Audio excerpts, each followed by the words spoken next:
This is a great day, and I know that a lot of you, and can you imagine we just did communion or the Lord's Supper, and that's all about Him. And His attitude, even then, was for us. If He was willing to give His life and go through what He did for us, don't you think He wants us to be blessed? Well, the Bible is so awesome that He gives us the things in writing. And this is so simple, but I want to take these simple scriptures and just give them to you in English. Like we talk. Well, not like Pedro talks, but like most people talk. Regular talk. I want to tell you about what this means to everyday people.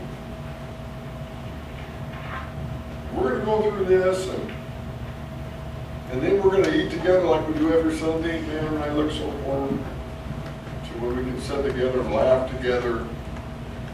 The highlight of my week.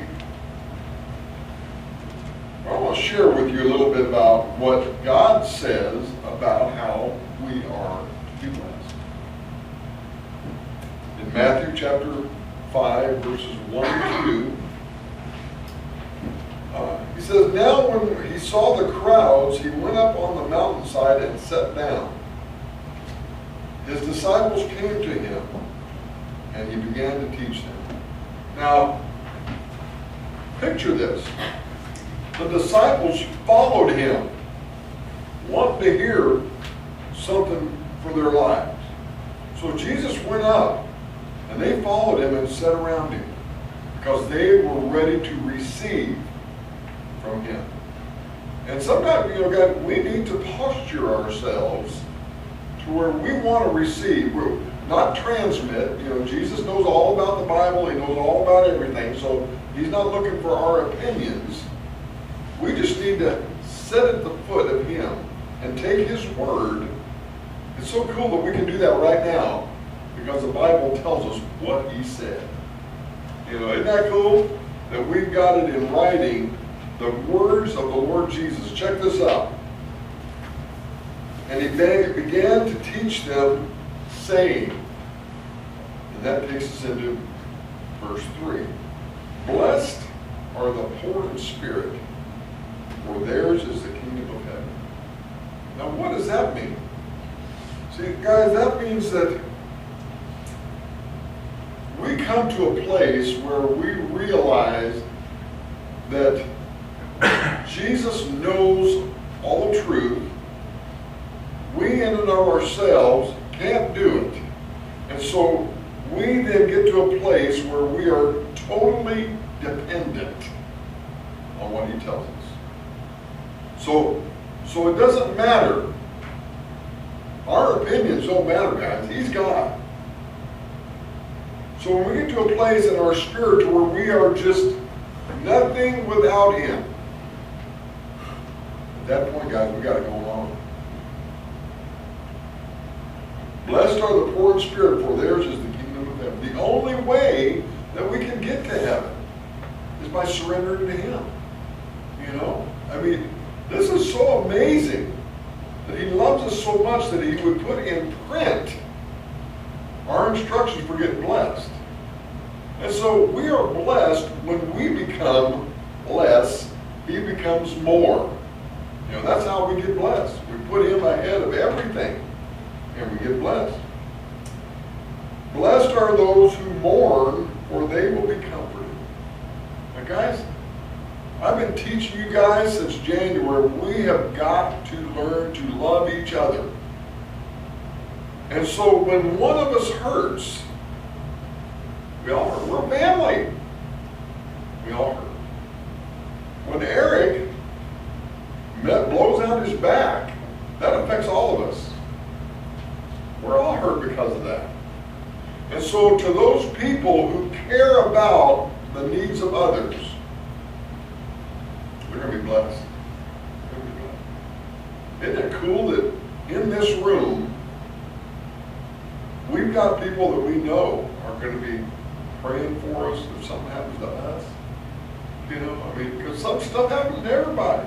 Whether it's a blown out wrist, you know, heart attacks. I mean, there's things going on. Isn't it good to know that you have family, and I'm talking about real family, you know, the family of God, to encourage us and lift us up. Blessed are those who are hurting when others are hurting. Blessed are the meek. Now this one here used to kind of spin me. I'm thinking, blessed are the meek? You mean like Poindexter or something? You sit here, you're just all meek? That ain't what this means at all. Sometimes when I get out in traffic and somebody is sitting up there waiting through green light, and won't turn, I'm thinking that guy's going to inherit the earth. You know, because he's meek.